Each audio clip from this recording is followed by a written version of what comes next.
Jamnagar police દ્વારા જીજી hospital અને જિલ્લા સુરક્ષા સેતુ સોસાયટીના સહયોગથી રક્તદાન કેમ્પનું આયોજન કરાયું હતું।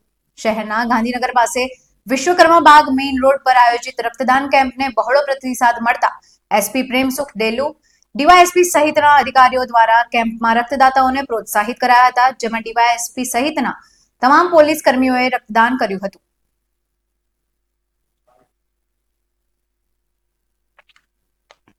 आज जामनगर में आज city B division police station तरफથી આપણે બ્લડ ડોનેશનનો કાર્યક્રમ રાખેલો છે અને બ્લડ ડોનેશનનો જે કાર્યક્રમ છે એ સરસ રીતેનું આયોજન કરેલ છે અને આમે જામનગરના બધા જે આ ફિલ્ડમાં જે એક્ટિવ એનજીઓ છે આને સાથે અને બધી જે અલગ અલગ વિભાગની જે કચેરીઓ છે અને ભારત સરકારની જે અલગ અલગ કચેરીઓ છે, એરફોર્સ, આર્મી, નેવી, આ તમામને આમંત્રણ આપેલું હતું અને અત્યારે સરસ રીતે બ્લડ ડોનેશનનો કાર્યક્રમ ચાલે છે।